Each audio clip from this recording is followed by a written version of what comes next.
Hey guys, my name's Melissa and welcome back to my channel, Hopeful Happenings. Today I'm doing the Fearless Writing Tag. This is a tag that was created by Kim Chance and Edward Gray. So let's jump right into it. Question number 1. What is the biggest fallacy you're telling yourself with being a writer? So I saw Holly do this tag and I gotta say mine's the same. I think just like feeling like you're not good enough. Oh my gosh. Sorry. It's just been like a really hard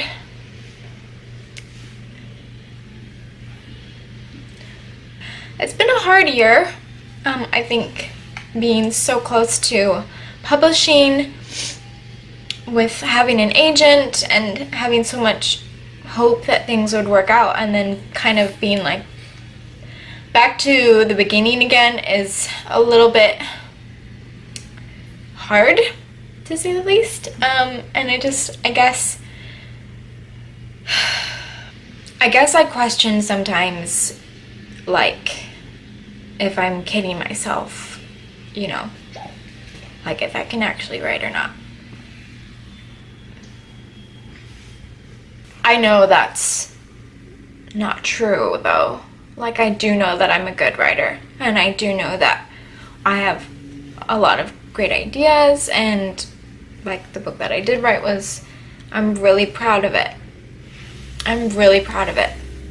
And I've written another book that I'm working on right now, and I'm so excited for that one. And it's just, I know that I'm not a bad writer.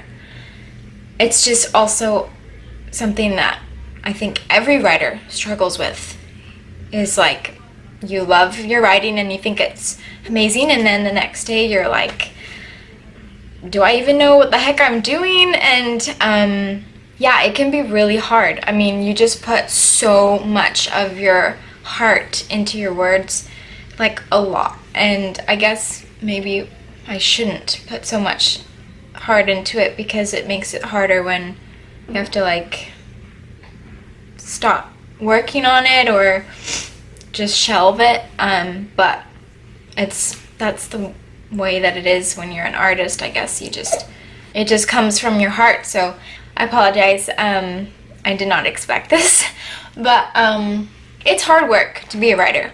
It's hard work to write, to be diligent, to edit, and then it's also just emotionally hard to put so much of yourself onto a page and then let someone else be the judge of whether it's good or not. But that doesn't mean it's not true, and it doesn't mean it should be any less valuable. Your writing is something that you should cherish, whether other people cherish it or not. And I do think that I've been learning that more and more so this year. Okay, number 2, does starting a new draft scare you or motivate you? I think it does both, because I really get motivated when I have a new idea, but I don't think I like writing the first draft as much as I like editing. So it's intimidating to think of all the things I have to do to get to the point where I can go back and edit. But it also is really exciting to get new ideas out there. Number 3, roadblock. What's your number 1 obstacle stopping you from writing? It's definitely time, because I'm a stay-at-home mom, so I'm constantly with my babies, and I've made the decision not to work while they're awake. So I occasionally will just not get to write until like 9 p.m. But that's okay with me. It's also what holds me back, because it's only so many hours in the day that I can work on my writing. Number 4, reflect. How can you overcome this obstacle? I just need to be more aware of how much time I have and be using that time wisely. Number 5, perfection. How can you challenge yourself to get past the perfectionism-procrastination trap? For my first book, I struggled with this a lot, and that's why it took me so long to write it, because I was just like perfecting everything as I went along, and it took me so long, like over a year, to finish just the first draft. That's why with this other book that I just wrote a couple months ago, I did it really fast, because I specifically refused to let myself read it again. I knew that if I started rereading, then I would start like finding faults or things I wanted to change, and so I just kept going through the whole thing. And I did change a lot as I went along. Like, for example, I actually started out in third person and ended in first person, but I didn't go back and change it. Like, that's something I wanted to do after I got the first draft done. And I'll tell you what, it actually really works. I wrote this first draft in just a couple of months while I was in 9 months pregnant and then in postpartum, first 2 months of a newborn life. So if I was able to do it then I think anybody can do it, no matter how busy their schedule is. Number 6, failure sucks. How can you grow from failure? Honestly, you just have to keep going, because I think it's hard to know what you can learn from an experience right when it's happened. It's just only like as you keep going and as you just progress forward that you can realize the benefit of that failure most of the time, I think.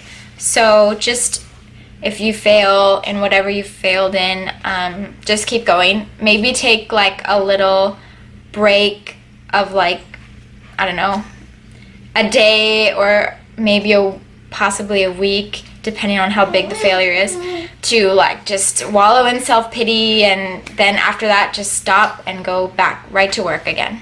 Number 7, rejection sucks too. How can you grow and learn from rejection? I have found that failure is one thing, but rejection is often...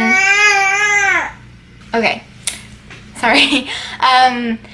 Okay, so rejection in the writing world is actually very, very helpful, because you are getting information on what your story needs to make it better.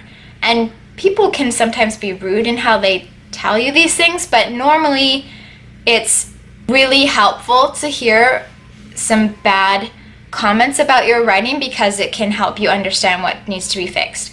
And sometimes it doesn't need to be fixed, but I think most of the time it does. If one person has a problem, then it's very likely that other people will have a problem with it too. You don't want to completely disregard what people say if they don't like your writing. Number 8, create action. How do you keep moving towards your goals? For me, I just make goals constantly, and then I make myself accountable for these goals. So for this year, I've made goals to work on the first draft and then as many drafts as I can through this year. I've actually already completed this goal because I told people about this goal, so I was accountable to more than one person, more than just myself. And then 2, I also gave myself some rewards. I've made the goal to write picture books every single month. And if I do write a picture book, then I get to buy something for myself. And I've really been motivated by that, just because I don't normally buy things for myself.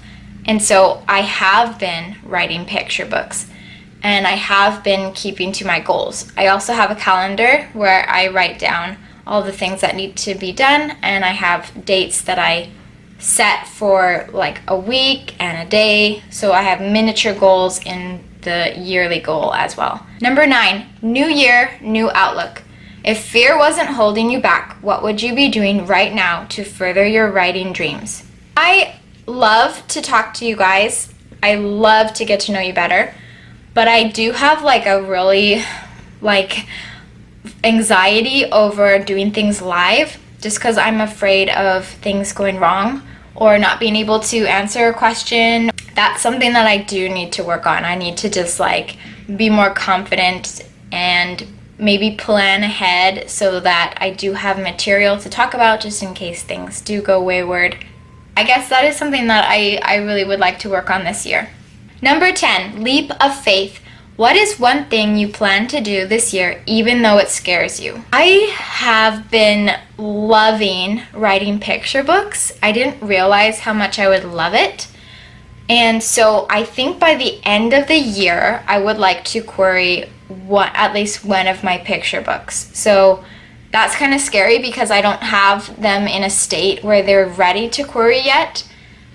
But I think that would be so exciting to just put it out there and see what other people think. And yeah, I think that's one thing I'm gonna do this year. Okay, so those are my answers for the Fearless Writers tag. I actually saw Holly do this, so I'm going to have hers linked down below, as well as Kim Chance and Edward Gray. Those will all be linked down below. And I would like to tag Emily Bourne and Create with Timi to do this tag next. Thank you so much for watching, guys. I post once a week on YouTube and I post daily on Instagram to share my writing journey and give you writing tips for your own novel. If you like this video, give it a thumbs up, and if you're new here, please subscribe on your way out. That would be awesome. We'll see you next week.